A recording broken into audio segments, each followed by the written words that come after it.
All right, you primitive screwheads, listen up. Funny how? I mean, funny like I'm a clown, I amuse you? Come on, it'll be just like in the movies. We'll pretend to be someone else. That's all you have to do! Danny, don't plan too much. It may not come out right. We've got to return some videotapes. Perfect.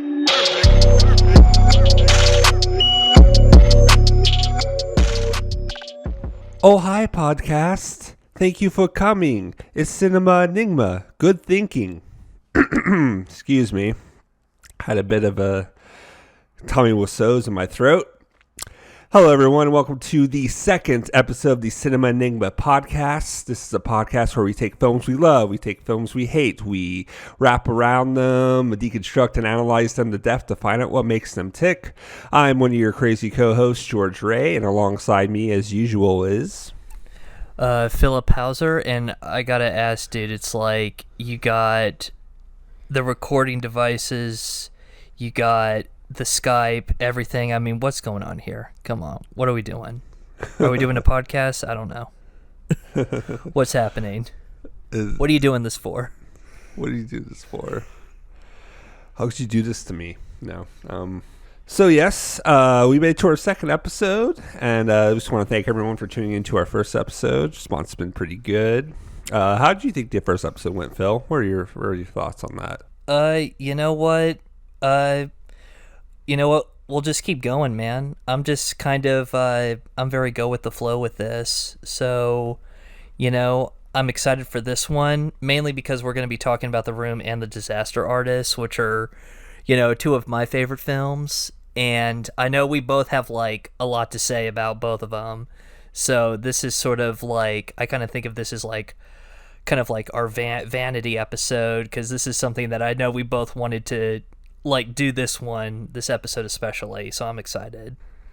It's very ambitious, especially for a new podcast second episode to cover both The Room and The Disaster Artist. I gotta say, was quite ambitious of you to select this, but I'm excited, and I think I'm ribbed up for it. But before we get into that, what are you streaming right now, Phil? What are you watching? What's new? What are you enjoying right now besides The Room and the Disaster Artist? The past few weeks, I've just been watching like Star Trek: The Next Generation and Deep Space Nine.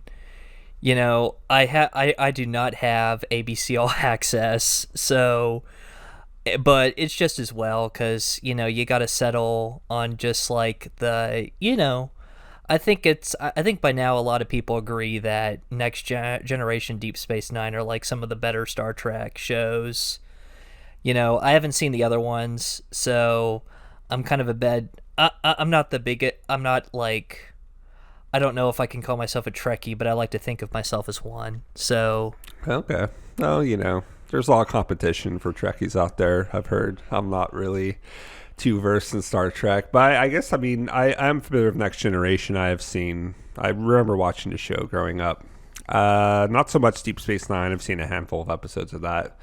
But I guess that would be like the high point of the Trek shows would probably be the Next Generation, Deep Space Nine. It seems like that was when it was a really, like, height of its popularity. Yeah, in the zeitgeist. It's still popular now, but I have not heard anything great about Discovery or Picard. And they just kind of look like action-packed kind of schlock, kind of trying to be too serious. What's the point? Patrick Stewart looks like he's, I don't know. I haven't seen the episode, so I can't really say for sure. He just looks like he'd rather be anywhere else, but I guess he's having fun. I'm not sure. I'm really glad that, those characters were able to develop, and like Riker was able to, retire and follow his dream of being a backyard pizza cooker guy, with his with his stone oven on the patio. So, oh wow, I guess he's living the dream the way Riker intended. I think it's mentioned that Riker says that, I want to just cook pizzas in my backyard, and we finally get it. And I will say this too. I don't know how interested I am in watching Picard or Discovery, but I am willing to mind meld with any Vulcan who's watched it, so I can just kind of like, you know, get that out of the way. Interesting. Yeah, I don't know. It seems, I know Alex Kurtzman is like the showrunner for both shows, and if you don't know who Alex Kurtzman is, you know, he was part of the famous screenwriter duo of Kurtzman and Robert Orci. They wrote the reboot of Star Trek. I think they wrote on like Transformers and The Amazing Spider-Man 2. I know Alex Kurtzman directed The Mummy with Tom Cruise, so that kind of tells you everything you need to know about him right there, so to speak. Man, you know what's really bad? Like, I saw the reboot, the Star Trek movie reboot. I don't remember much about that movie at all, except that Leonard Nimoy was in it for like 5 minutes, I think, is like old Spock. Yeah. But that was basically it. I would probably have to rewatch it. I don't know if that's a good sign if I can't remember it.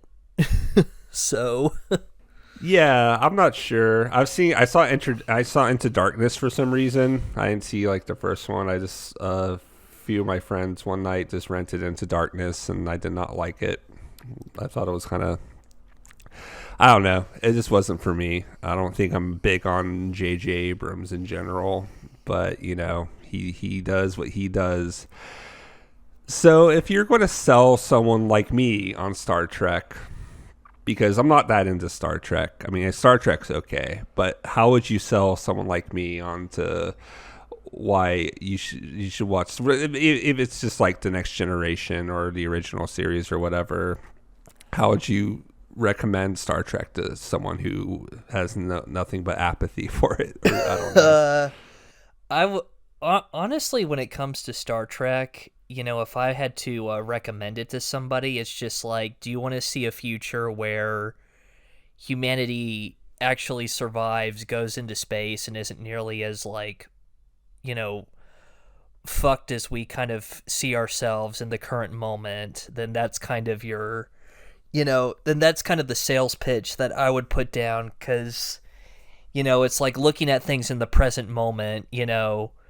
It's actually, when you consider like what's been going on all this year, you know, Star Trek is actually a pretty optimistic depiction of like where humanity is going. And if you're just kind of looking for something to just kind of, you know, just something that kind of clicks all those buttons of being, you know, a show that you can get into that, you know, is into like philosophy and, you know, like I said, has a very optimistic, you know, view of the future and where humanity is going, then that's kind of your show. I mean, the show has always kind of been like a mission statement of sorts, in terms of like how like humanity is like better than the sum of its parts, and the show is kind of runs on that. So for some people, it's like, it's incredibly sappy in some respects, which I totally get.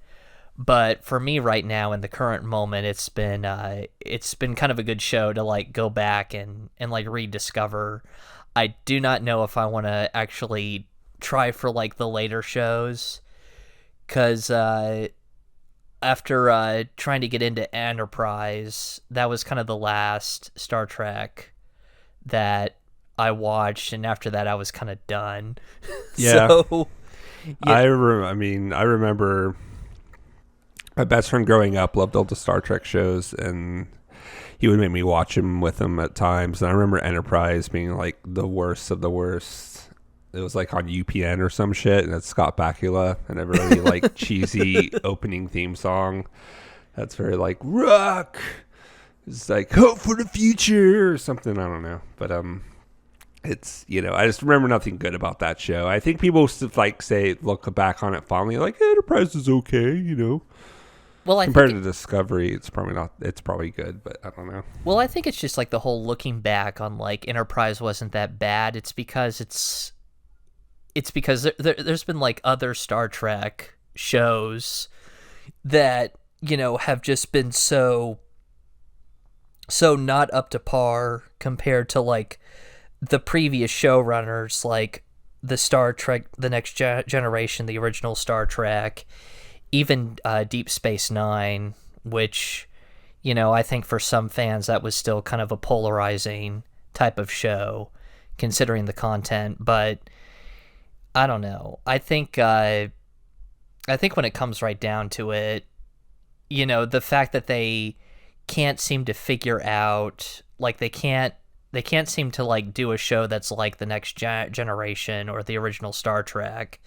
It's just kind of indicative that the series, I think, has run its course, and they don't need to keep, they don't need to keep going back to that well. They should probably just stop. And I think the only reason that Patrick Stewart and Brett Spiner and Jonathan Frakes are even in that is because they're getting a really big payday from it. I can even tell from this trailers that Brett Spiner probably doesn't care. He's just kind of like, I mean, I feel like at this point he's kind of sleepwalking through that role as Data, which for an actor, I'm sure he's kind of sick of that. I mean, I'm sure he is. He did come back for Independence Day Resurgence, even though his character kind of died in the first Independence Day. So that was the biggest surprise for me. I didn't think he would do it. Yeah. If Will Smith wasn't going to do it, I wasn't sure that Brett Spiner was going to go for the sequel either. But he did it. Yeah, he loves. He loves it. I guess it's good to work. We all love to work. But yeah, I don't know. I think I was more into stuff like Babylon 5 in terms of like space shows. That's kind of a more obscure kind of a sci-fi show, but it had like say what you want about like the cheesy effects and some of the acting, and it did have like a 5-year story Bible, and the creator Joe Michael Straczynski had like kind of follow through. Like he had like loopholes in case an actor dropped out. He had backup characters, and he kind of fulfilled a 5-year arc of having a story, from beginning to end, and it had like different character arcs, and it was pretty serialized. I guess that's my biggest thing with Star Trek is I don't really see much of too much character development, I guess. I mean, I could be wrong. I think Next Generation had the best characters from what I can see, but you didn't have to watch every episode. Like you could kind of go into, if it wasn't like a 2-parter, you could probably just like jump into any season and kind of watch it and be fine, and that's cool. But I mean, I really like I like shows that are serialized, that do serialization well and have like good character developments and character arcs, and be kind of rewarded for kind of sticking through a show from beginning to end. But yeah, it's actually kind of like it's funny that you say that, because the format is very like there's definitely a familiarity to a Next Generation episode, and I don't know, I think it's just like, to me it's just for somebody who's so used to like serialized shows, or like shows where there's like a big story arc.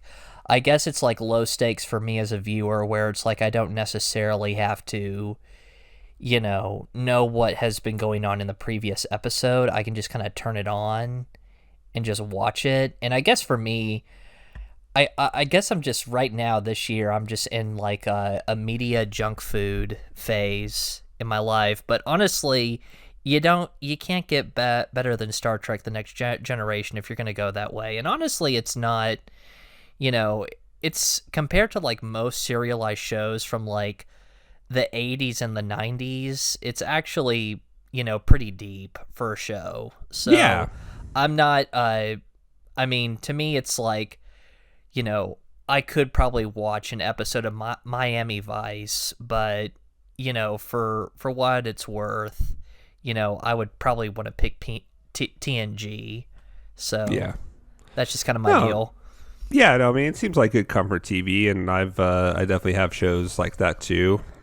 I mean, I enjoy a good Seinfeld every now and then, or the older episodes of The Simpsons, just as kind of a good throwback and something that I can just kind of relaxed too. I mean, I do like those types of shows for sure. Well, I tell you what, in terms of like comfort films, why don't we talk about the subject at hand, which is The Room and its accompanying movie, The Disaster Artist. A Perfect World. These are for you. Thanks, honey. They're beautiful. A Perfect Life. I would do anything for my girl. I love you, Lisa. I love you, Johnny. He provides for you. Darling, you can't support yourself. I don't love him anymore. He didn't get his promotion, and he got drunk last night, and he hit me. It's not true. I did not hit her. Well, maybe you should have a girl, Mark. Yeah, maybe you're right. Maybe I have one already. I don't know yet. We can't do this anymore. Johnny's my best friend. This will be our secret. Don't worry. You can trust me. We are expecting. I'm your future husband. You sure about that? Please talk to me, please. You're having an affair with Lisa, aren't you? I need more from life than what Johnny can give me. She's a sociopath. She can't love anyone. There is no baby. I told him that to make it interesting. You're such a manipulative witch. You're hurting yourself. You're hurting our friendship. I treat you like a princess, and you stab me in the back. You are tearing me apart, Lisa! Hey, Danny. Where's my money, Danny? Put the gun down. What the hell is wrong with you? Just shut up. Hey! Stop it out with this world!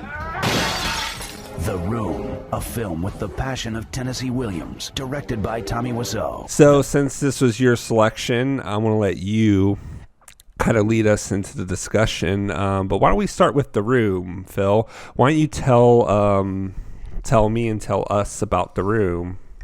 Okay, so The Room is directed, produced, and starred by a man named Tommy Wiseau, who looks like an Eastern European Terminator who may or may not be an Area 51 escapee, who is basically just doing, it feels like an approximation of what an extraterrestrial sees as like a love triangle between two guys and a woman in San Francisco.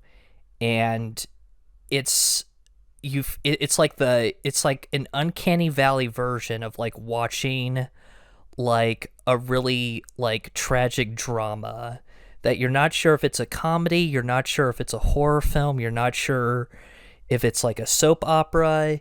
It's like everything and nothing all at once, and it's just like this vortex of like a film that just like sucks you in, and you have no idea what you're seeing, and you have no choice but to like watch it over and over again until you understand that there's nothing to understand.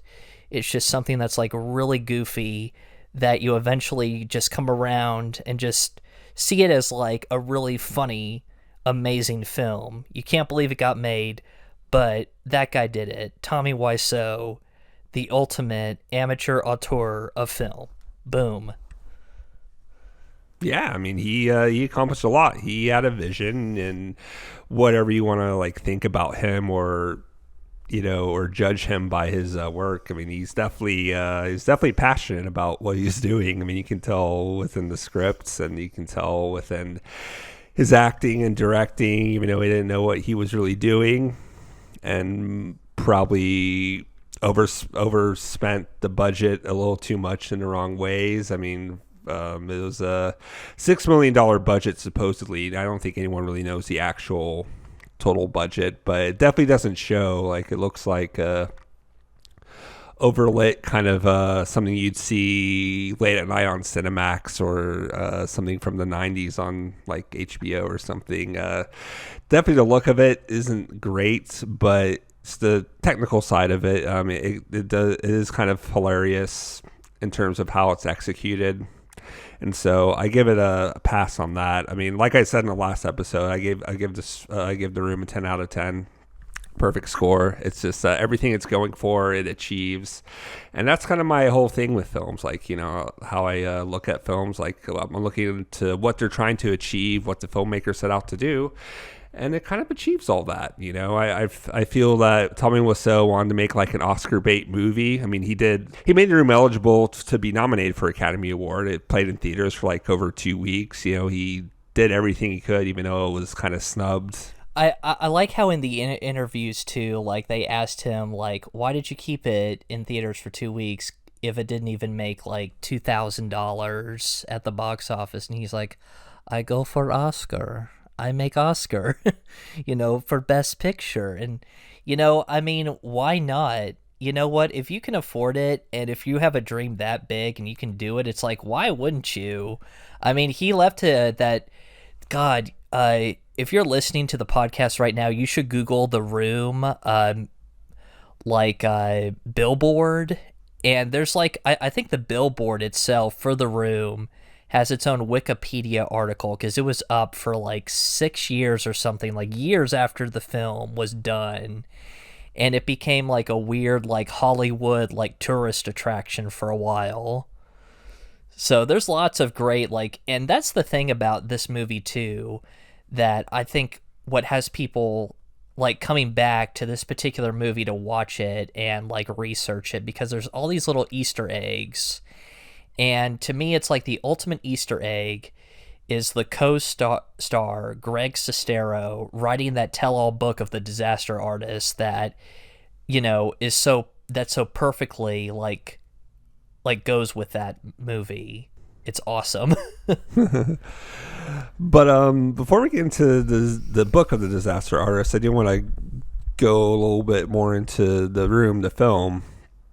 What are some of your favorite scenes in The Room, or performances or moments, and what do you think makes The Room so special as a film?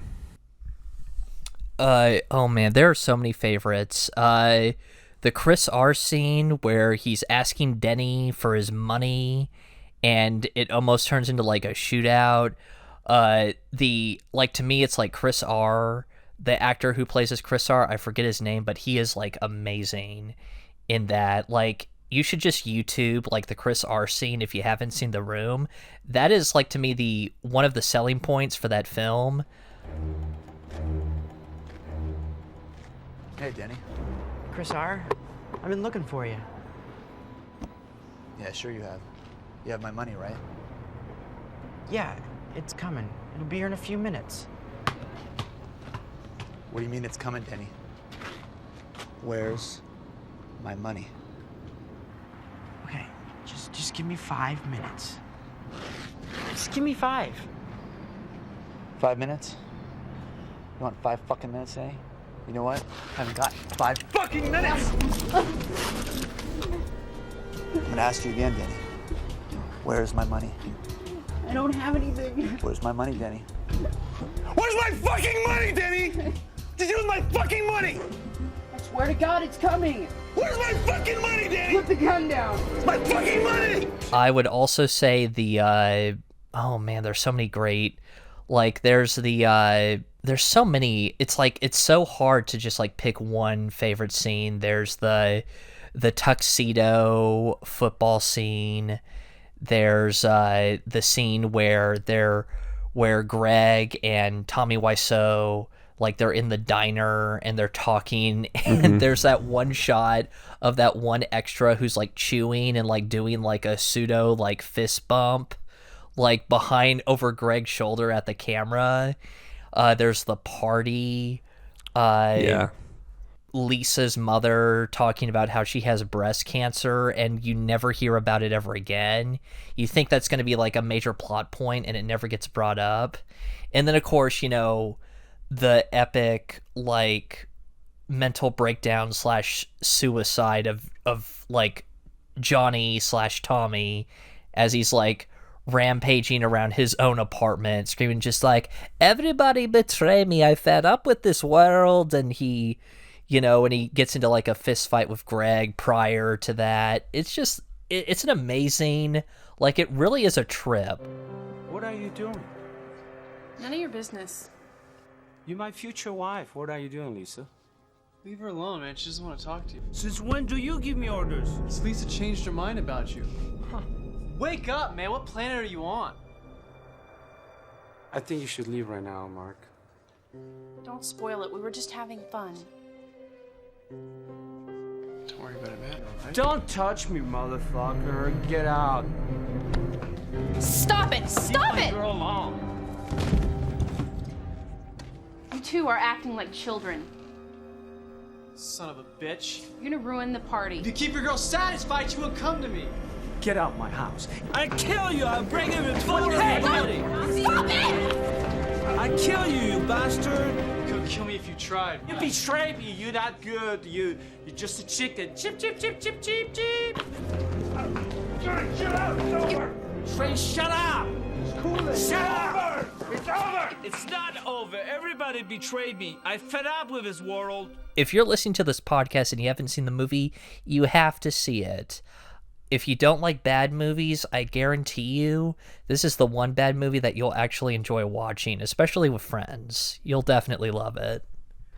It'll charm its way into your heart, even if you have a disdain for people who are trying to make something amazing and just failing on every level. Yeah, and I think too, it's just like, just going back to like why I think it's such a special film is that there is an earnestness and there is like a real passion behind what Tommy Wiseau was doing with his film. Like, he 100% believed in this thing. And, you know, even though it came out like as bad as it did, like, you can tell that there's some real like work that went into this film, you know, despite all the incompetencies of like what was going on set, the writing, the acting, the editing, like everything. There was a like there was a genuine like Tommy was like, I am into this. This is my project. This is my vision, and I'm like taking this to the very end. And he fucking did it. So yeah, no, like I said, he achieved what he set out to do, was to make this script and make it and to make it how he wanted to from beginning to end. He didn't make any compromises. As you can, if you've gone through the Disaster Artist book, you can tell that, yeah, he did not make any compromises whatsoever, and he fought for his vision, maybe not in the most best integral ways, but he said what he had to do. I think he saw a bunch of like films from the 90s from like Miramax, like all those like really heavy drama award-winning films, and this is his version of that.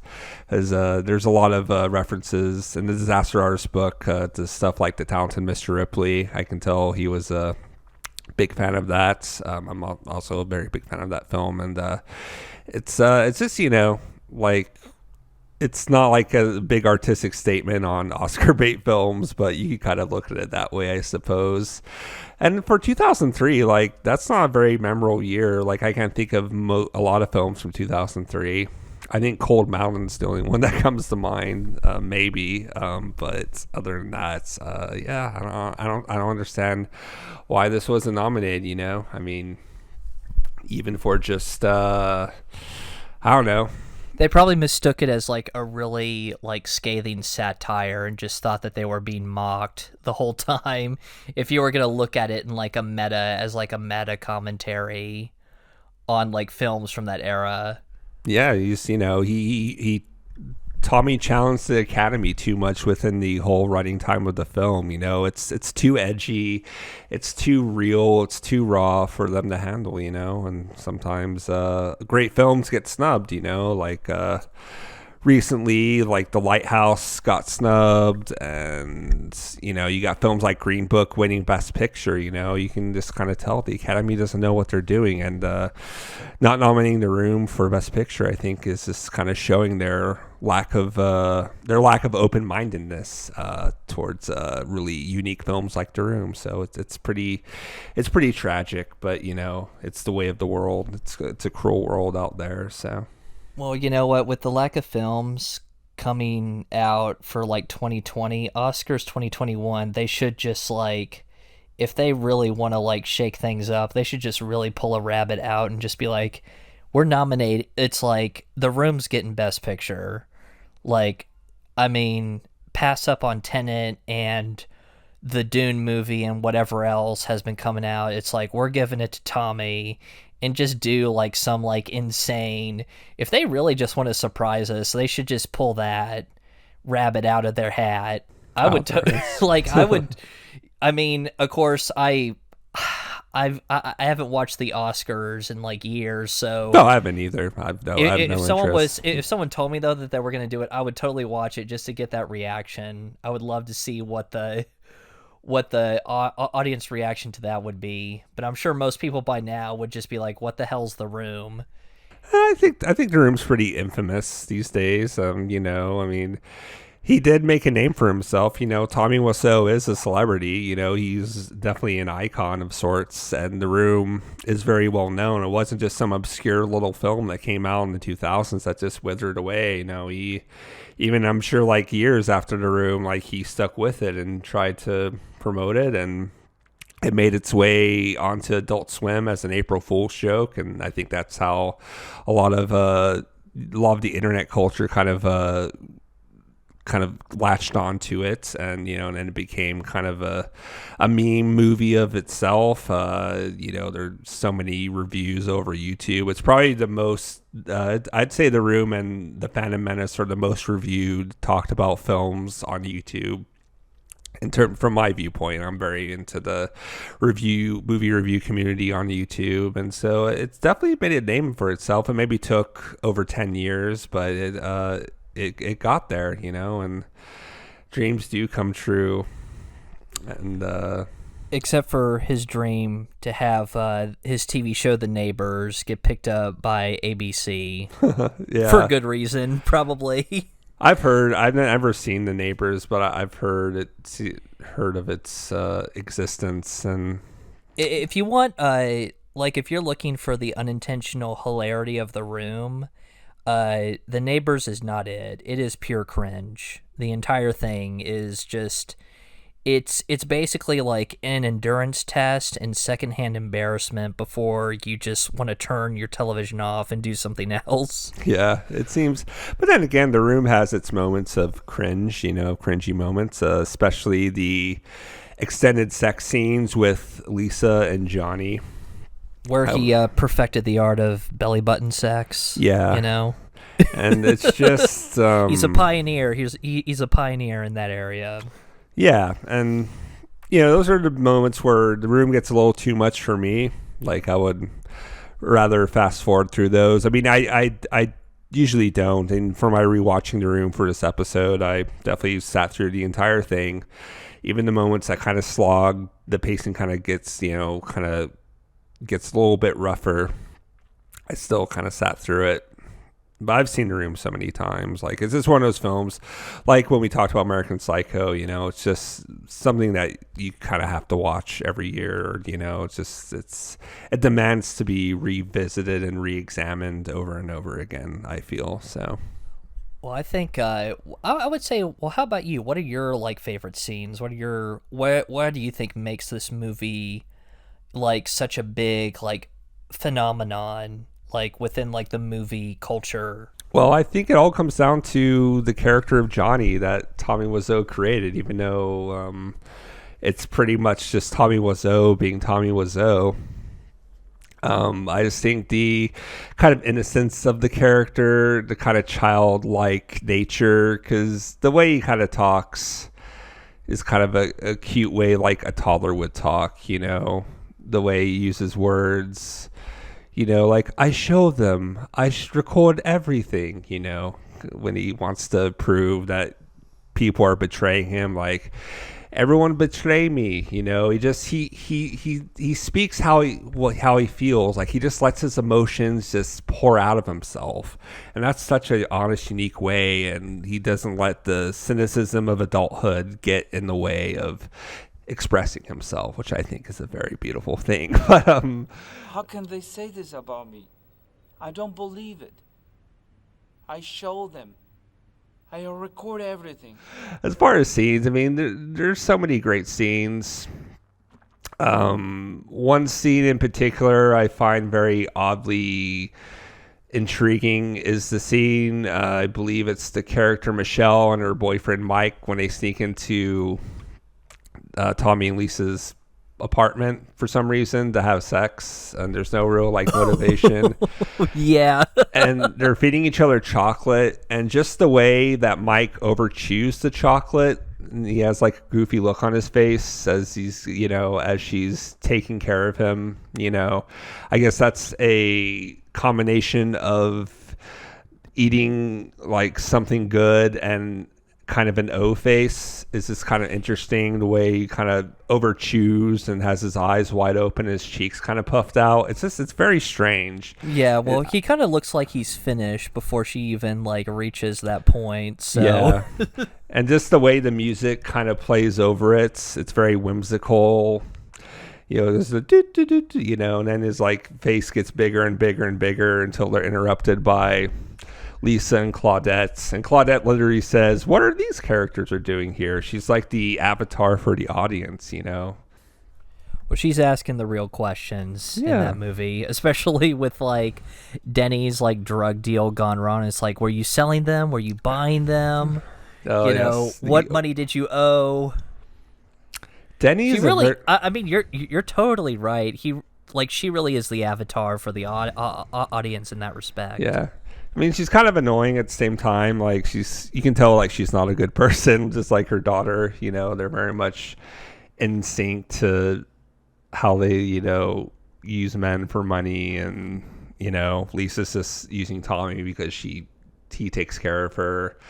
But the character of Denny is a strange one. Like, I guess he's a college kid, even though the actor's like 26. He has a young youthfulness to him, but he acts like, he acts more mature than Tommy does, even though he's kind of a creep that likes to watch Lisa and Tommy as they have sex, or, he wants to watch them. He's in love with Lisa. He has an obsession with Lisa, and I'm sorry, Johnny, not Tommy. It's kind of hard because I just imagined his name to be Tommy in the film, but it's Johnny. I apologize.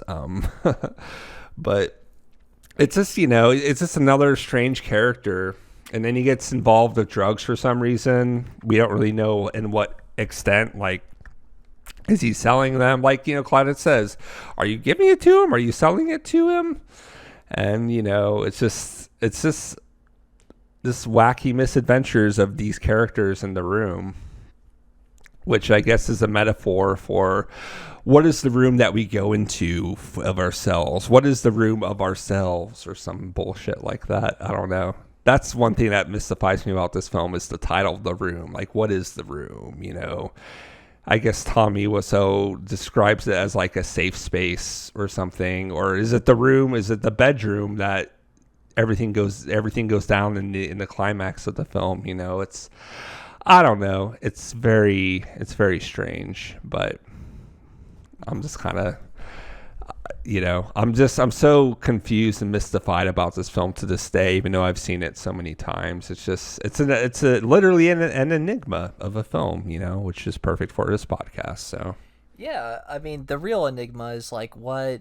I mean, yeah, that's really the question. It's like, what is the room? Is it the bedroom? Is it? I mean, I think we're never gonna know. And you know what? Most mysteries are left unsolved, because I don't think even Tommy knows what the room is. I think he probably thinks it's the bedroom, but I'm sure if you asked him in a different interview, just like all the hundreds that he did, it means something different every time.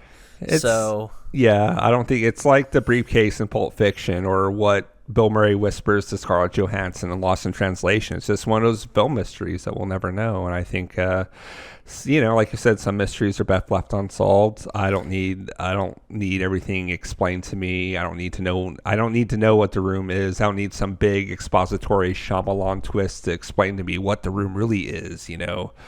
What if it's like they're not really alive and the room is like a portal to the undead, kind of a thing, which is probably what he would do. But yeah, the real mystery is, it's like, how does Tommy have all that money?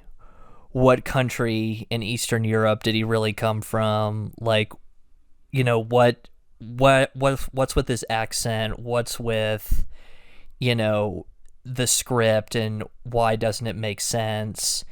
Those are the mysteries. I think all of those, like, those are like the unsolved mysteries that, You know, if you've seen the original show with Robert Stack, you know, that's the real unsolved mystery about this whole thing that kind of makes it so intriguing. Yeah, there's just too many questions in this film, you know, like what, like the rooftop scene. Why is he going off about how he did not hit Lisa, even though there was nothing preceding that scene that she told him he hit her? I did not hit her. It's not true. It's bullshit. I did not hit her. Why does he throw the water bottle? I did not.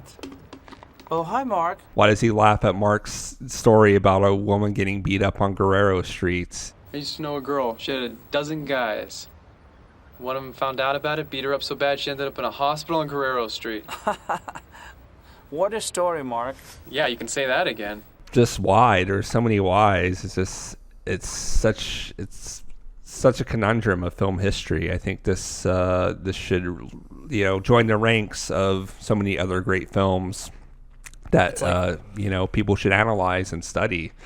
You know, just like Citizen Kane and The Bicycle Thieves and Casablanca and Chinatown. List goes on. I mean, it's just it joins the ranks of those Mount Rushmore of films. You know, it's just very, very fascinating. But I think we can all say there's a bigger story to The Room than what's in the film, and that's in the Greg Sestero book that you kind of recommended to me.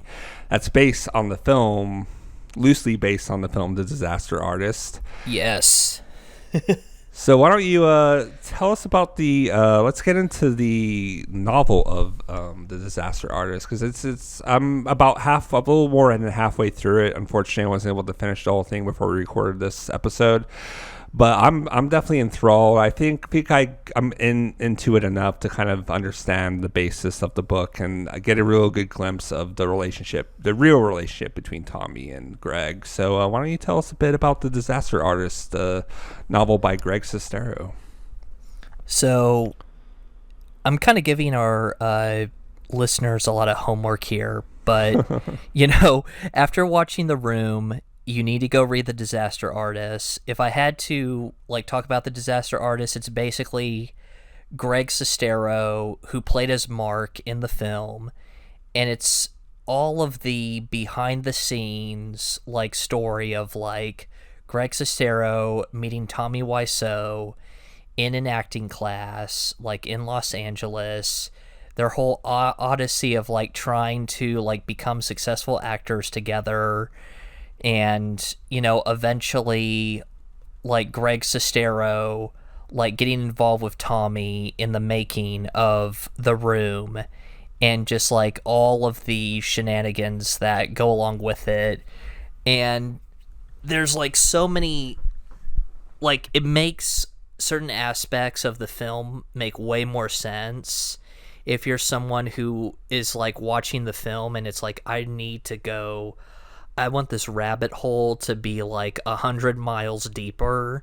This is the book for you to pick up and really digest, because Greg Sestero really gets into the nitty gritty of what was going on in production, what was the writing process like, what is Tommy like, and I like how it's sort of tied into Greg Sestero, how, you know, he plays as the opposite to Tommy, where Tommy is in some ways, you know, not the most talented actor or director or screenwriter, but his confidence is so through the roof that he's able to succeed despite all of those inadequacies. And Greg is the inverse of that, where he has all that talent, but he lacks the confidence to really drive his career forward. And, you know, those sort of opposites attracting in that situation, you get that odyssey of you know, what their journeys were like in Hollywood trying to make it.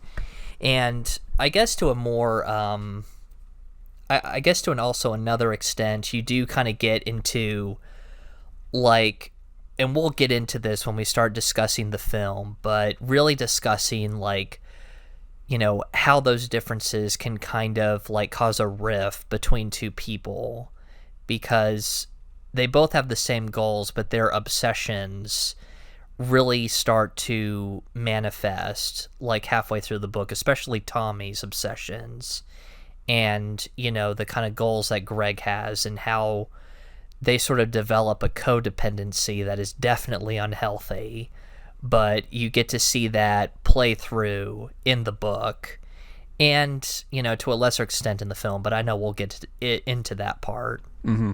Yeah, I mean, what I'm really enjoying, and like I said, I haven't finished it, but I feel like I got a good enough glimpse of getting like a little more than halfway through it to really kind of understand the true context between Tommy and Greg, and just the less Hollywoodized kind of version or lens on the room. It seems like that their relationship is very, very complex as friends or as loose friends, because a lot of it to me seems like Greg is very kind of hesitant on getting too close to Tommy, because I feel like a big part of Greg really resents Tommy in terms of finding him like a complete inconvenience in his life. The only thing that really connects them, like you said, is, you know, the confidence of Tommy and what he gives to Greg and how he kind of pulls Greg up when he's kind of down on his luck or that he's struggling as an actor. But even the book, you know, the story, at least, you know, from Greg Sestero's point of view, I mean, he does get a lot of different like opportunities when he first goes to LA than like most people would. You know, obviously he has, you know, he's a very attractive, good looking guy. He was a model in, was it France or? Oh, it was in Italy. He spent I think like several months in Milan, and he worked for like really big name brands like Armani and a few others. But yeah, he was really successful as a model, and they go in, and Greg Sestero, he goes into the book and how like he wanted to transition into acting because models were not taken seriously as actors. Yeah. But still, you know, he signs with an agent, a pretty good big name agency, pretty early on in his time in LA. And the more success he gets, the more, from his point of view, the resentment he kind of feels maybe from Tommy, or how Tommy is manipulative and trying to sabotage Greg's success in a lot of different ways. And just how the book reveals information. Like seems like there's like two timelines going on, like the making of The Room and Greg and Tommy first moving to Los Angeles. And so it's kind of like each chapter, every other chapter kind of covers an event from the production of The Room or a personal event from their lives as they're getting to know each other, and Greg's relationship with his mother and things like that go really in depth. And just I think it's just a really interesting, I mean, it is a true story, but it's also a story of friendship and success and finding themselves within that, and kind of the mystery and the enigma of Tommy Wiseau, of like, who is he really? Is their friendship really genuine, or are they just kind of using each other in different ways? You know, Tommy trying to latch on to Greg's talents, and Greg trying to latch on the confidence that Tommy exudes, even if it's kind of a fake it till you make it kind of a way that he is confident, or maybe it is actual confidence. You know, I just don't know. I'm finding the story. I'm finding that is like the heart of the story between these two people. I think it's probably one of the most interesting relationships between any two actors. Of any story, you know, true story that's you know, about Hollywood or about actors and things like that. Yeah, for me, the like the stuff that's in the book that is not included in the movie, which, you know, of course probably wouldn't work for like how the movie was set up, but I would have loved to have seen. But like Tommy Wiseau's 9/11 tribute, like on the set, where he's like forcing everyone to like get together and do like a 5-minute silence for the American flag while people are cracking up laughing, and he's like threatening to like fire people if they don't like stay silent for America.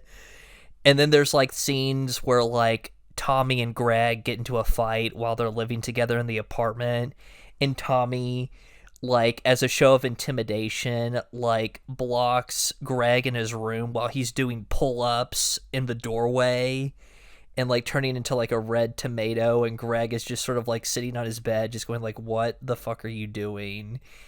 And Tommy just, like, will not talk to him. He just does pull-ups the whole time, and then, you know, Tommy talking to Greg is like, I want to be a vampire. I'm a, you know, I know vampire tricks. And like, Greg is just like, okay. And then, oh man, and then there's that one part in the book where Greg gets, like, one of his first acting roles, and he gets his Screen Actors Guild card. Yeah, I remember that part. Yeah, and then he goes, and then Tommy's, like, asking him, like, how'd you do it? And then, like, Greg explains to him, like, what you need to do as an actor, and it's, you have to have a speaking role in, you know, a commercial yeah. or some like film or television spot.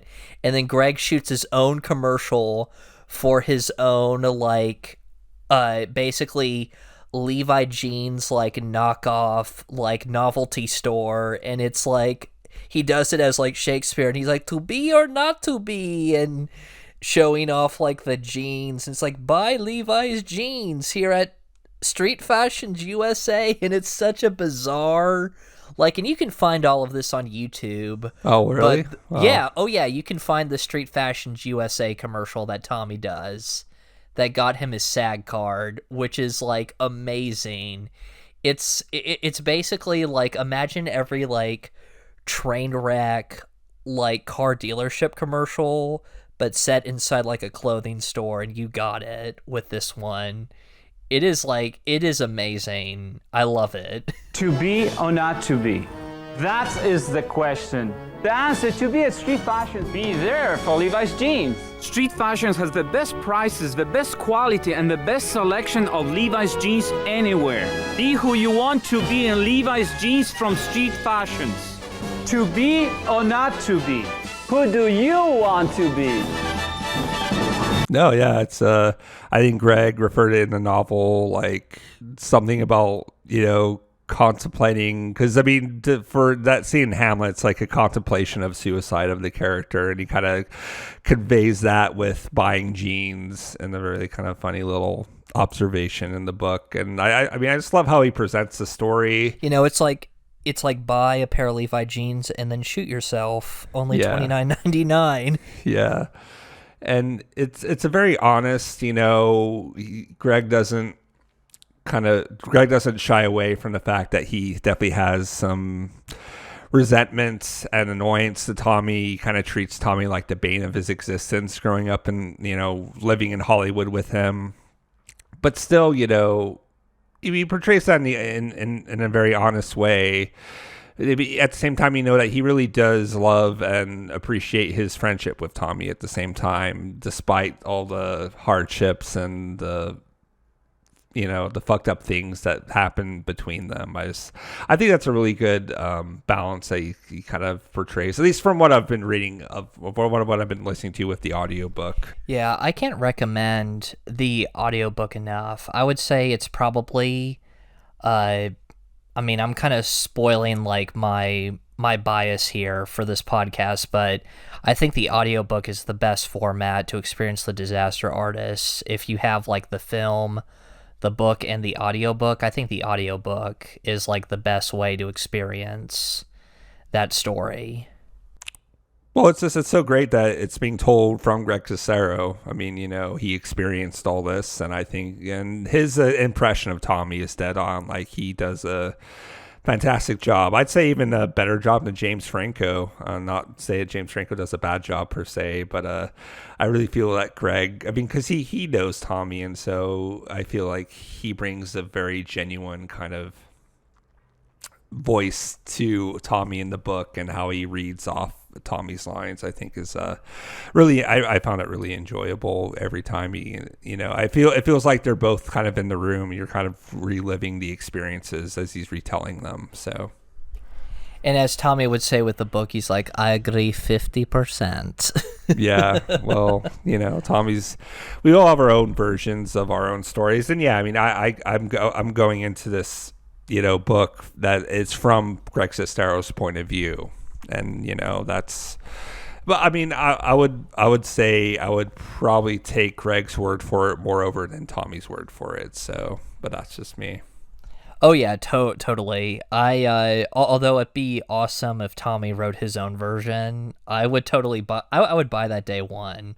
I don't care how fake it is. He would definitely need a ghostwriter to help him write out his ideas. That might just be all over the place. But yeah, no, I mean, that would be interesting. But I would say compared to the movie, I would say in some ways the movie, The Disaster Artist, is pretty different from the book. Oh yeah. Yeah. There's a ton of I think for me, like, I'll just start with the stuff that I do like about it. I would say what I do like about that movie is James Franco. I think he does a pretty close depiction of Tommy Wiseau. I can't think of any other living actor who could actually pull that off. I think with his performance and like some of the actors who play on the set, this Seth Rogen playing as oh god, I forgot his name. Sandy, the script supervisor. Yeah, Sandy, the script supervisor. He's kind of the shadow director of the room too. It seems like when Tommy's pretty much in every scene. You have to have someone that's kind of keeping things focused, which from the accounts of the book, when it goes more into detail of the production, it seems like that was very much the biggest struggle of the film was keeping Tommy somewhat focused on getting the scenes, getting through the scenes, I guess, not really executing them with vivid brilliance, just trying to get through the scenes, because it seems like Tommy didn't really even know his own script back to front that well, it seems like. And I would say too, like the other surprise sort of like good acting that I saw in the room was Zac Efron playing as Chris R. Or the Dan character, the Dan actor, basically. I thought he was really awesome in that role, even though it was probably like Zac Efron's contribution was probably less than 5 minutes. Yeah. But it's a very memorable role, and I feel like even on the set of the room, like I think everyone agreed Dan was probably the best, had the best performance out of everyone in the room.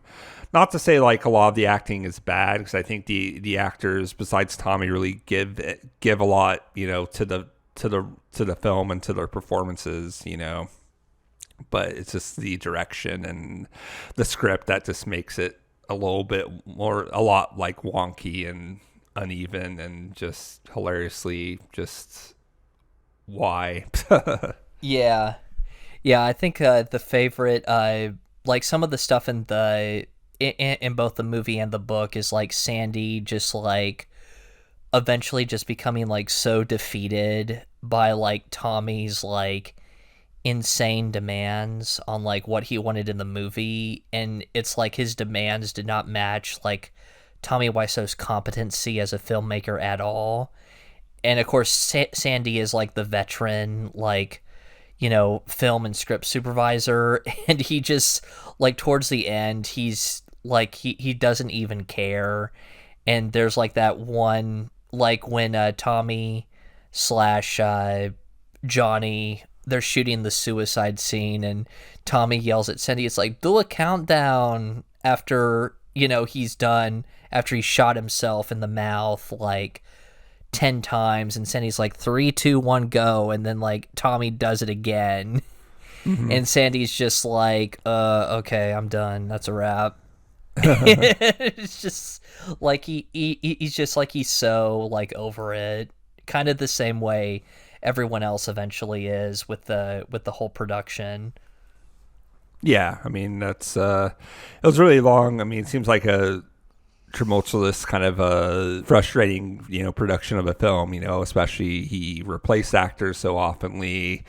They'd have to reshoot things. The whole Chris R scene, they originally shot that in an alleyway, a set alleyway, even though they had a real alleyway. And then they, I guess, he decided to, from the book, because I really enjoyed that chapter a lot, where, Tommy has it in his mind that he wants to do a big gangster, but it needs to be more dramatic, and so Chris R, or the Dan who plays Chris R, reluctantly returns to kind of shoot the scene, because he does enjoy acting, and he's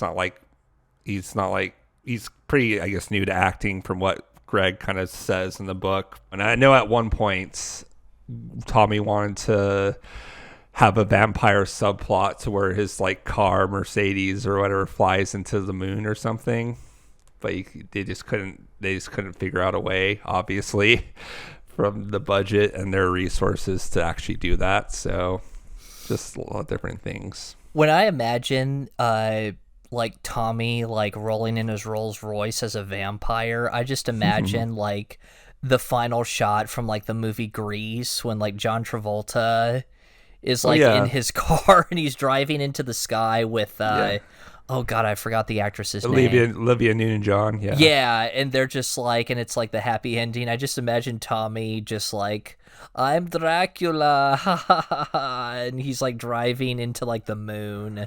Yeah. Or something awesome. Insane like that. They should have done it. They did have a green screen, so I mean, they could have. I mean, if he was willing to spend $6 million on that turkey, he could have thrown in an extra $1 million to get that one done. I mean, why not just leave it as a deleted scene Easter egg or something? He should have done it. I think it would have explained a lot of things about the character. It would have given the movie an extra wow, mind blown kind of factor. With that kind of a twist that he's really a vampire.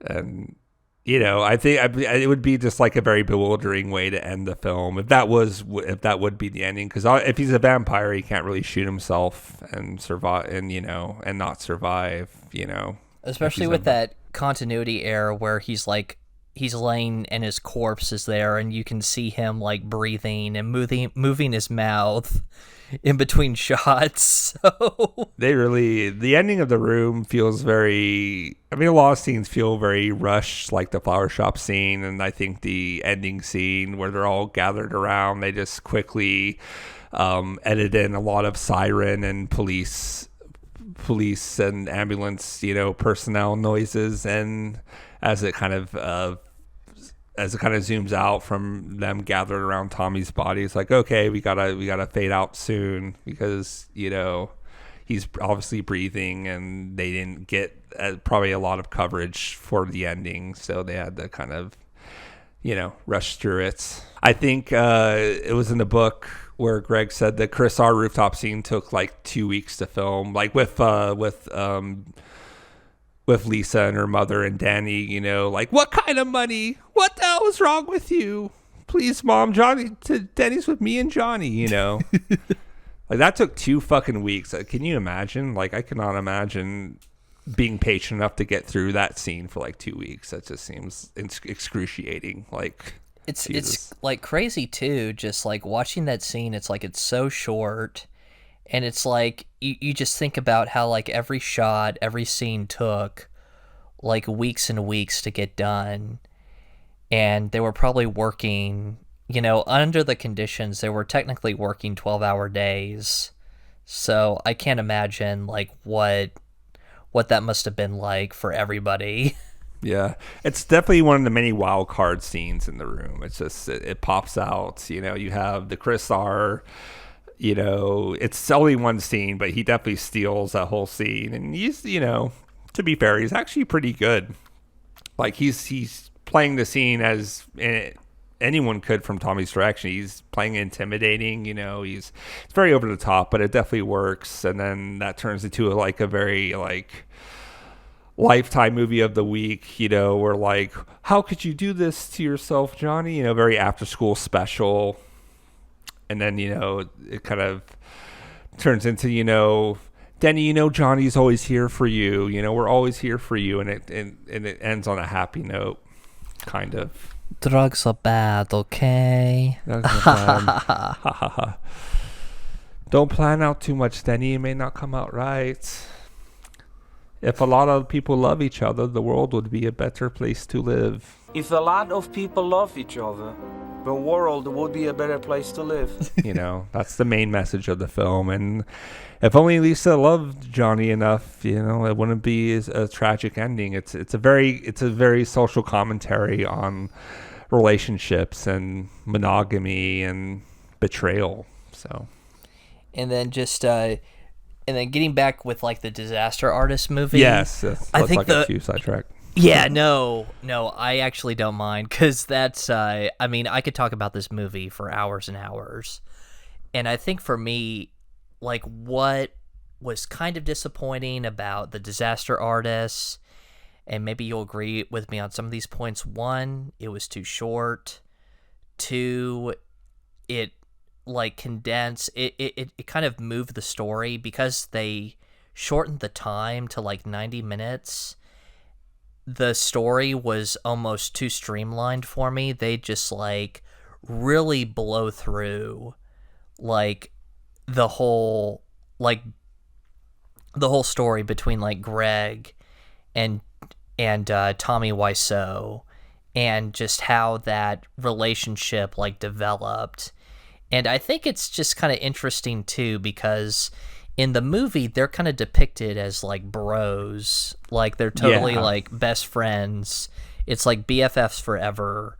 Where it's, like, the book takes on, like, a very dark tone. Like, I would say, like, a third of the way through. Because it kind of turns into this, like, creepy relationship where Greg is kind of entangled in Tommy's web. And Tommy has this like crazy fixation on Greg and his success, and how they just sort of develop this like unhealthy relationship with each other, where it eventually becomes like very transactional, because the whole story about how Greg even became an actor on The Room was that Tommy developed this like convoluted like way to get another actor on the set fired. So that Greg could take over that. So Greg could take over the role as Mark, and they didn't do that in the movie. And it's just like very, very different. And I think it just kind of it goes into that kind of what you said, is that it's sort of a glamorization of kind of like the Hollywood. Kind of like Hollywood and the movie making business in general, because it doesn't really depict that business in the sort of like dark light that Greg Sestero, shines on the whole process, like when he's going into it in the book. Because in the book, he's talking about all the auditions that he goes on, and all of like the weird propositions that he gets from like producers and directors. And just like how that kind of translates into like his relationship with Tommy, and how by the time you get to the events of The Room, like Greg Sestero is already kind of like there's a level of cynicism to him as a person, and how he's been like trying to make it as a Hollywood actor, and just seeing like what it really takes to actually be successful in that business. And, Tommy is kind of like this Scanner Darkly sort of like angel of mercy that's like giving him a huge payday in exchange to star in this movie that Greg has like no confidence in whatsoever, and how that kind of evolves. Yeah, he's definitely very reluctant. He really only kind of signs on to do the role. From Greg Sestero's accounts, he only signs on to do the road out of necessity, out of money, so he can quit his, Gap type job. It's like selling clothes at some Yeah, I think mall it's like shop. it's like French Connection or something. Yeah. I'm Like not some too- retail space that doesn't even exist anymore, I don't think. Yeah, so he does it out of necessity. I really feel the film severely misrepresents the true relationship core of their friendship, which I think is a big mistake. I have no problem with a film going its own way with an adaptation, like something like The Revenant, which is a film I really adore. They definitely took their own, like they added things, like the fact that he had a son and things like that. So they took their own licenses and everything, but it was still like the filmmaking and the style and everything on display was really good in that film. And I have not read the book, but I know about the differences, just as an example. And I just really feel like they had a lot of material to work with, and I just feel like James Franco, and he is the director, so I can pretty much blame him for all this. He sanitized it, he kind of dumbed it down, he made it for like, haha, the room's so funny and bad, that was kind of the ongoing like wink wink nudge nudge of the entire film. He made it into like just another Judd Apatow kind of buddy comedy, he did Pineapple Express with Seth Rogen. Seth Rogen's even in this movie, and he's very Seth Rogen, and James Franco just gets all of his actor friends together, even though if they're not right for the parts. And like some instances it works, like with Zac Efron. I think he's enjoyable for the little amount of screen time he's in as Dan/Chris R. He definitely kind of steals it. I didn't even know it was Zac Efron at first. It took me a while because I saw it once in the theater and I thought it was fine. I was a little, I guess, underwhelmed by it, but I didn't really think about it too much. I just kind of moved on to the next, film that was out. And that's usually out during the time of year where I love going to movies, because that's where all the studios are, like putting out their best of the best kind of Oscar baity, kind of drama type films. And at first I was kind of skeptical, but I was very interested in where they're going to take it. The trailers didn't really intrigue me that much, but I was definitely curious to see, maybe, it's just not good trailer, but maybe the film will have some good substances, some interesting stuff. And besides like recreating the room and some of the production scenes of the room, those moments were good, but I just feel like the film as a whole, it's just very lacking in substance, and it's very kind of surface level. I think it was made for people who aren't very familiar with the room, but like this kind of, almost rags to riches story, even though they don't really make it to like the rich, like overly rich and successful type films. So, I mean, as you can tell, I'm not very positive on this film. I feel there are a lot more issues than good things. There are a lot more negatives than positives for me when it comes to the Disaster Artist. And I feel like they had some, after listening to this audiobook, as far as I've gotten, there's so many things, there's so many interesting things they could have done with the material, and I just feel like they dumbed it down, they sanitized it, they made it really basic, and I feel,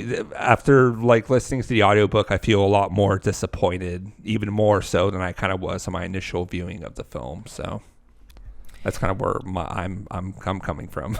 Yeah, you bring up a good point about the audiobook, and it kind of just makes me think that, looking at the runtime for this film, I think it probably would have worked better as like a mini series or something. I think that this should have had a lot more screen time, and I don't think a movie really could have encapsulated it that well. I would have loved to have seen this as like maybe an HBO miniseries or something. Yeah.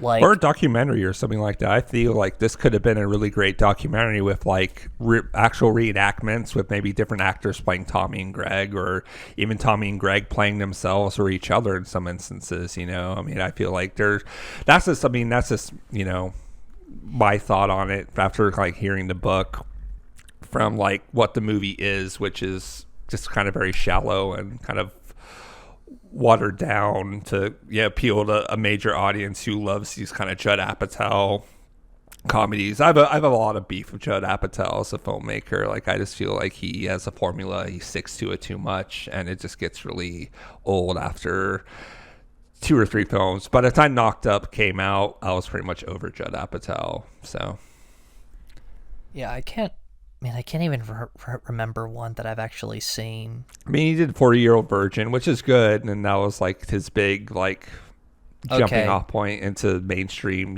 comedy. But by the time Knocked Up came out, I was like, okay, you're not giving me anything unique or special here. So okay, well that makes sense because the 40-Year-Old Version I think was like the first and last one that I saw of his. Yeah, so that should be the first and last one because I like Funny People has some interesting things in that film, but he just has this formula of like, just like basic comedic structure first act, and that falls apart at the end of the second act for no reason. They over dramatize. He over dramatizes his second act, plot points, and then it gets all back together in the third. And it's just, I don't know. I'm not big on Judd Apatow. He's even in the film too, and he's it's just there's too many. The cameos and the Disaster Artist got a little obnoxious after a while because it's like every minute there's like some big comedic actor who's coming up, and it's like okay, that's enough. You're just kind of hiring your friends. You're using your star power to like get these really famous people in your movie, and they're not really right for. Not every actor is right for the role, and some I'm thinking, like I said, Zac Efron, and I like Nathan Fielder as the psychologist. I think he did a good job, but other than that, I feel like most of it is severely miscast. I will say though, like a part of me did kind of like the Judd Apatow scene. That was probably the one scene that was not in the book at all, but I thought was really funny, just because that was kind of like peak. Tommy / James Franco performance where like Judd Apatow's like, it's never gonna happen for you, not in a million years, and then Tommy says like, but after that, and I could totally see Tommy like giving that answer back to somebody. It's like the idea that Tommy could live for over 1 million years. Like, I'm sure Tommy in his head is like, I could totally live to be 1 million years old, over 1 million years old, and like come back and be like a big actor. I mean, the dude like he wants to have his own planet, so I mean, why not? Tommy's Planet, yeah, for sure. Well, what was your initial feelings after you saw the film for the first time? Like, were you underwhelmed? Did it work for you on any level, or? For me, I'm one of those people where if I'm excited about a movie, I will do like a deep dive into it before I go and see it. So I already kind of knew like there were certain aspects of the film that I wasn't like super crazy about. So I was still kind of willing to go into it with an open mind and like see it like prove me wrong. I think for me, it just kind of comes down to the fact that in terms of the fact that the runtime was so short and that they could only get these specific actors to play these roles, and also the fact that Tommy and Greg are still alive, so both of them had to have signed off on like the final product, and I'm sure for getting Tommy to say yes to this was probably incredibly difficult.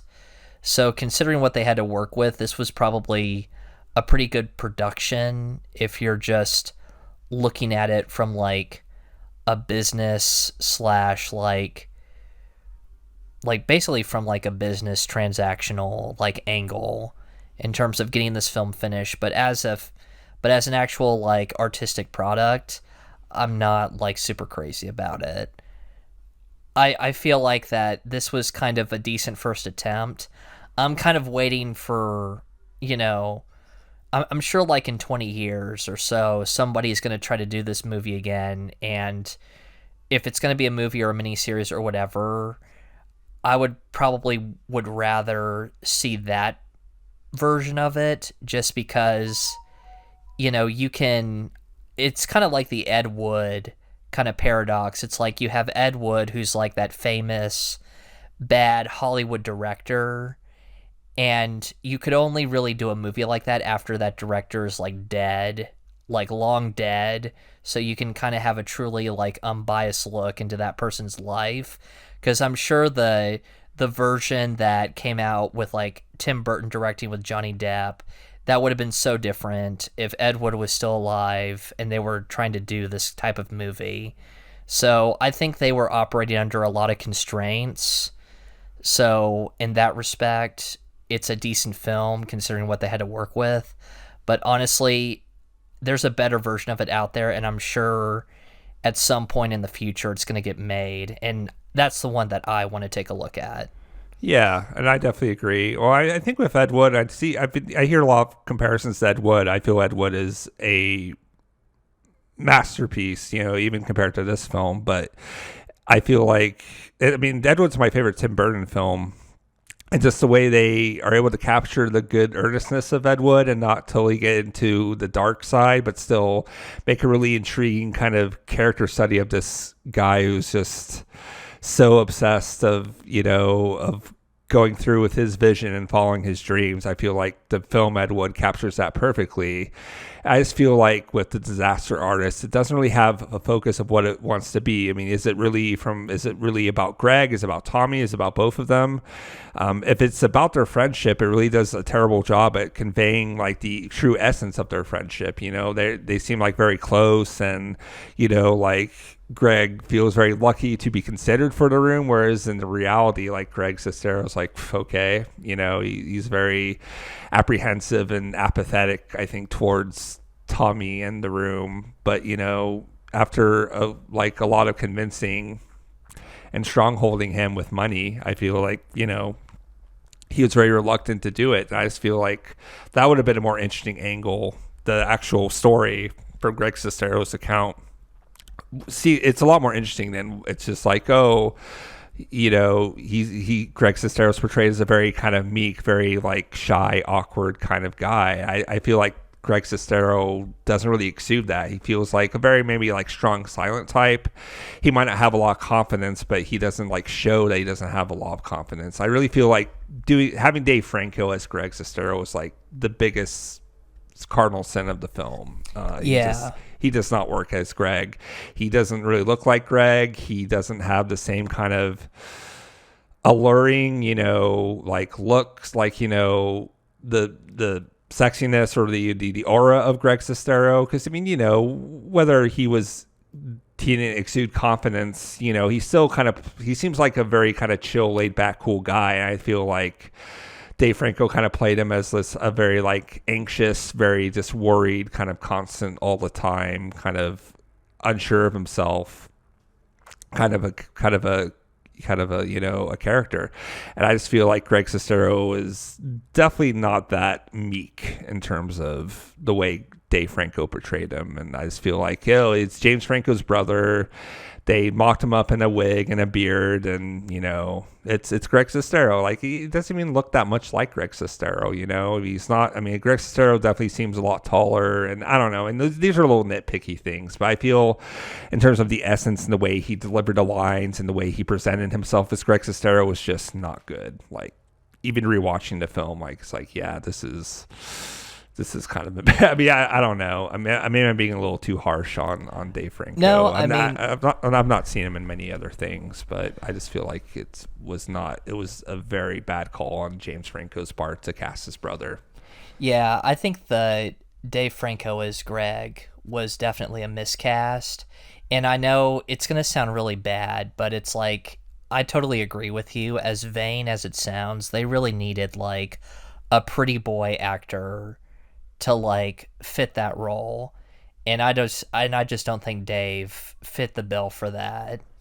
No, not at all. Casting him in as a different character, or one of the actors from the room would have been fine, but just, you're James Franco, you're just using your star power to get all these actors in your movie. You're casting your own brother. This is definitely a vanity project. Was he trying to, he obviously was trying to go for like a Best Actor Oscar to kind of prove that he could, he could play the worst one of the worst, quote unquote worst actors in the history of film or cinema and win an award for it in a very ironic way. I know, it's so crazy because it's like, that's like the ultimate irony. It's just like Tommy Wiseau's The Room was a vanity project, and for James Franco, The Disaster Artist was his own vanity project. And even though and for some weird reason, James Franco's film succeeded in all the ways that Tommy wanted but couldn't. Yeah. It's like, how bizarre is that? Yeah, it is very bizarre. But as a film, there's so many memorable things and so many quirky, and the film The Room has a lot of character, whereas The Disaster Artist doesn't really have any character. I can't think of any scenes that I took away that are really memorable, besides maybe some of the reenactments of The Room, which are pretty good, but they don't even get the ADR right, because this is something that was pointed out in YMS's review of The Disaster Artist. I was rewatching it to kind of get different opinions on Disaster Artist, because I feel like this is a lot more beloved than I feel like I might be a minority opinion, because I feel like more people like it than have a disdain for it, which I kind of do, honestly. It just feels like they didn't really nail the technical incompetency of The Room. It seems like a more polished version of what The Room is, and it just, I don't know, just little things like that. You can call them nitpicks if you want, but those are things that really make The Room so special and unique, and they just kind of polish it up, and they didn't really take too many details. I'm actually wondering if James Franco actually read the book, or the screenwriters. I don't think they even read the book. I mean, they maybe took the Cliff's Notes or something. They got they met an acting class, and they just kind of did it from there. And it's the same screenwriters who wrote 500 Days of Summer. And not that I think that's a fine film. I mean, I think that's a very enjoyable film, but I just feel like they were the wrong guys to adapt this material. And they even got nominated for an Oscar, which is just that's the only thing from the film that got nominated for an Oscar. But it's kind of baffling to me, as someone who's very passionate about, screenwriting and directing, and just all the little aspects and, kind of cogs you have to put in the wheel of making a film. It's very insulting to my intelligence, I guess. I'm not trying to be too hard on this film, but it's just kind of hard for me not to, unfortunately. So I guess you would not recommend this film. Oh, no. I mean, I feel like if you really like The Room, I would see it. I mean, I think anyone who likes The Room or is curious about The Room was going to see this movie. I think everyone who has seen this film is going to see it. I just feel like it's very worth noting the criticisms and inaccuracies of the film. There's taking your own way with it, taking your own aspects and adapting it into your own thing. But if you're going to do something like that, make it interesting, have some creativity in the filmmaking. This felt very the filmmaking. It's another point I want to put in really quickly. It felt very generic and just very it's very handheld and kind of quote unquote documentary style, but there's just no The Room has style for all its incompetencies. It has a style. It has something in it that feels really genuine to it. This just feels like a by the numbers kind of Judd Apatow type comedy. I mean, it's well shot. It's consummate. It's it's well shot. It's well lit. The audio's fine. The soundtrack's kind of so it sounds like a stock music website soundtrack, but that's whatever. I mean, you don't really need a great soundtrack for The Room, but The Room, I feel demolishes this film and everything in the way it's presented and the way it's acted, the way it's filmed. It has a character to it. This doesn't really have much character to it. It's just like, oh, I'm James Franco. Look at me. Look at what I can do. Look at all these famous people I can wrap up. Look, aren't I so cool? I mean, he definitely gets the essence of Tommy Wiseau, but it's still at the same time feels like a very monotone kind of version to it. I feel like Greg Sestero does a better Tommy Wiseau impersonation, just hearing the audiobook than James Franco does. But he captures the essence of it. I'm not trying to sound like I'm ragging on James Franco, because I feel I want to give him credit for the performance. It's just the directing and the style of it. I feel was a big misfire. So, yeah, I mean, when it comes to this film, I would say that if you've seen The Room and you've read The Disaster Artist or listened to the audiobook, the Disaster Artist movie, it's just like one little Easter egg to kind of like put on top of the pile. It's not really necessary, but it's kind of one of those things where, I mean, it feels like at this point, it's like once you've gone through that rabbit hole, it's like you might as well just watch it and get it over with. You can find it on almost any streaming website nowadays. So, it's not going to be like the biggest waste of 90 minutes of your life, but it's totally optional. You're not missing much. Yeah. No, it's not. It's just I feel like they had a lot of potential with the source material. Even to the fact that Cassie Megan Mullally, I think that's how you say her name, as Greg's mom, was also a big casting misfire because his mom is French, and she definitely exudes a big presence on the book, at least from what I've gone through so far.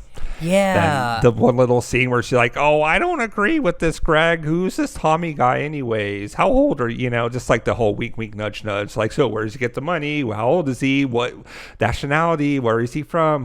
Wink, wink, nudge, nudge. Get it? It's The Room. All the basic questions everyone has, And that's a crazy thing, too, just like the whole... Because I kind of got the impression that Greg Sestero kind of lives like an upper middle class kind of life, because his mom was like trying to get into the opera, and his dad is like a successful real estate agent, I believe.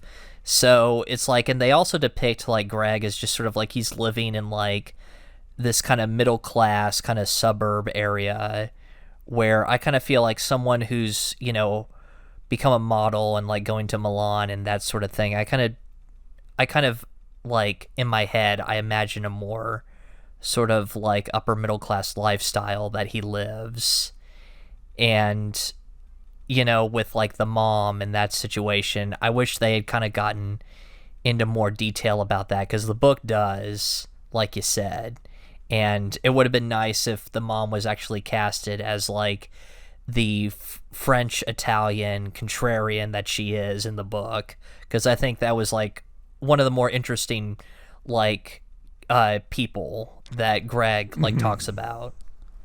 Yeah, and I was kind of shocked to I mean, I didn't really think much of the mom scene from the movie, but when I was going through the audiobooks, like, wow, I'm pretty shocked that they just kind of slacked on this opportunity to portray an interesting character and make the story more interesting than it is. It's just kind of a lot of people have kind of have said this, from Red Letter Media to other like YouTube movie reviews. It seems like a very generic buddy comedy that has a far more interesting source material than it's letting on, and I don't know. I feel like there's a lot of missed opportunity in this film. But then again, I'm a film snob, and I'm very like stricter when it comes to comedies. I feel like a lot of comedies don't really put in that much effort into filmmaking. It's just relying on the jokes and the shticks and everything. And the shtick was like, The Room, haha, it was a funny bad movie, ha. Which is, I mean, that is funny, and it was funny. It was cool seeing the reenactments of the production. I enjoyed those scenes for sure. I don't think it's a total like I don't think it's like a terrible movie. It's just a very disappointing one, I think, for me. That makes sense. I don't know. Well, I think on that note, I think in closing, definitely watch The Room, check out the book, check out the audiobook, and you could probably just skip the movie. Yeah, I mean, I'd say definitely I would much rather experience the book before the movie, but, I feel if you're curious enough, I think the movie is interesting to watch in some aspects, but, and I don't want to come off as like, oh, it's not like the book, it's a negative review. Like, I'll be that guy. I'll totally be that guy. Yeah. That's my job.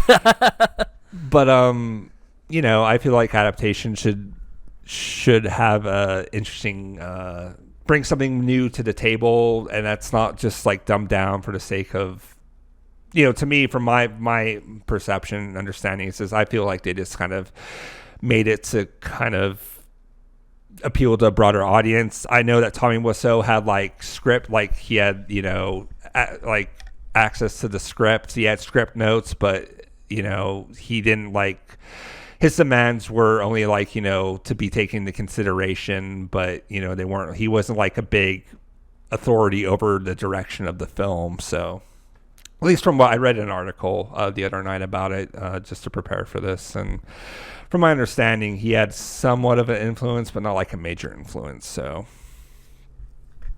well, since I suggested this one, it was kind of like a double feature. So it's only fair that you pick the next one. So do you know what our next movie's going to be? Yeah. Well, first, those were my closing thoughts in the room. What would you rate it in your personal rating? Maybe maybe a 5 out of 10. Okay. It's not a bad film. It's kind of like right in the middle, Yeah. Yeah, I find it pretty generic. I give it 2.5 stars or a 5 out of 10. Same. There's stuff to appreciate about it, but like I said, when I first saw it, I was like, that was fine. That was okay. And I probably, if you didn't recommend it, I probably wouldn't have ever watched it. Though I do hear the Blu-ray has a commentary with Greg Sestero and Tommy and James Franco. So I might just pick it up for that fact alone, because I'd really like to get a glimpse of what Greg Sestero really feels about the film from his book. I feel maybe, I don't know if he saw it as just like an opportunity to get a big name to adapt his book, or if, I don't know how he personally feels about it, but I feel like the book is stronger at the end of the day. So actually, for that kind of commentary track, that's probably worth the DVD. So yeah, I didn't even know that. So I'll probably check that out. I was looking into it, and I might pick it up at some point. Some of the other films, I mean, I buy movies I don't necessarily love. I mean, I bought Lenny the Wonder Dog just out of sheer curiosity, and no, that's not going to be my recommendation for next time. But it's sometimes I get movies just to have that I find are interesting. I really feel like the subject matter is interesting. It just, there isn't much to the movie, so that's going to be my final thoughts on The Disaster Artist. Do you have anything you want to add, or? No, I think that's it. No. All right. All covered. Well, there you go. Feel free to disagree, but it's it is what it is. That's how I kind of think of it. I can't wait for the hate mail. Oh yeah, hate mail.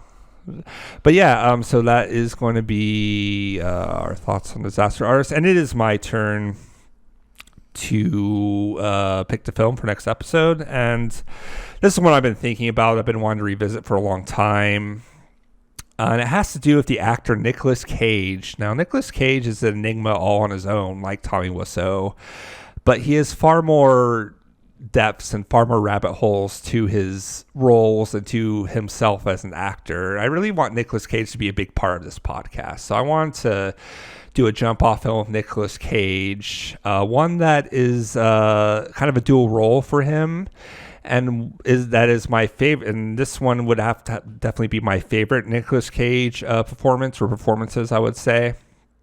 Really great performance.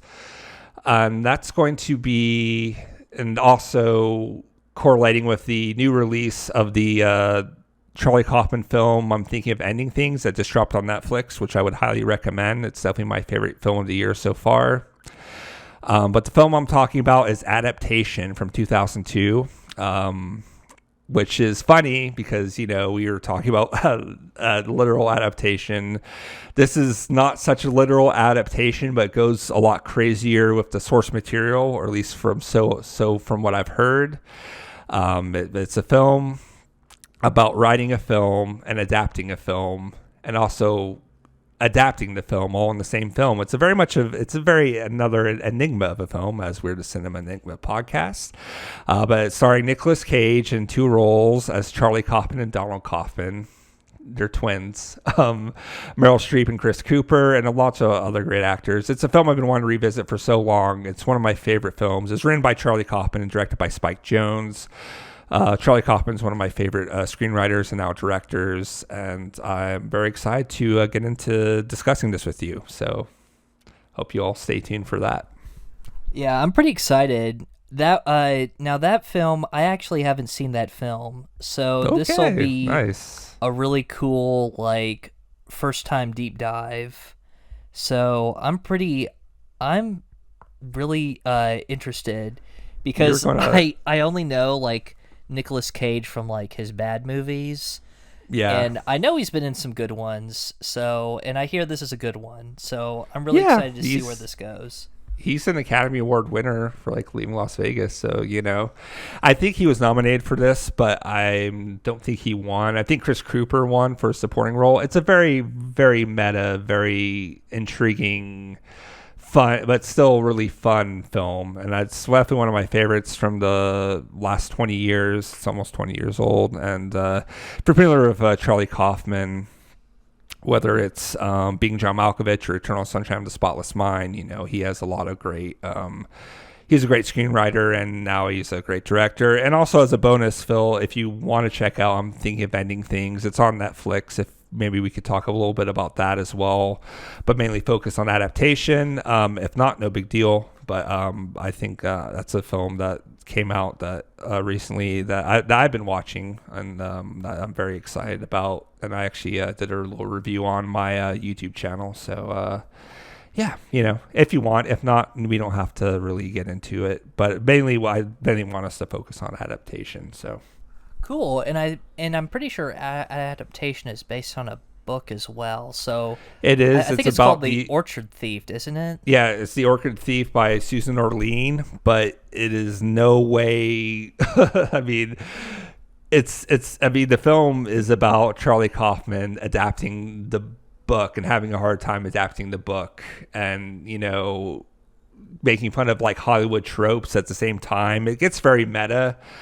And even Susan Orlean, there's a lot of funny story and backstory about how she signed off on the scripts to begin with. There's a lot of layers and layers upon layers in this film. It's very neat, and I just think it's amazing. So I hope, I think we're gonna have a lot to say about it. So right on. Well, until next time. Yeah, so anyways, that's going to do it for this episode of the Cinema Enigma podcast. You can now find us on Spotify, and you can follow us on Twitter at Cinema Enigma. That's a capital C and capital E, Cinema Enigma. And we're also on YouTube. I did say we were going to be on SoundCloud the last episode. I want to make a correction. SoundCloud has limited space option, so I'm just going to say no to that.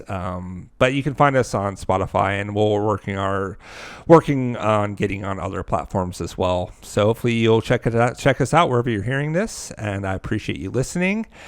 And until next time, hope you have a good time with your life. I don't know. Just don't think about ending things. Just don't. Don't. Okay. Well, anyways, thanks for listening, and we'll see you on the next episode. Right on. Episode 3 coming up. Episode 3 in the trees. Boom. All right. See you guys. Bye. You have a good one. Bye-bye.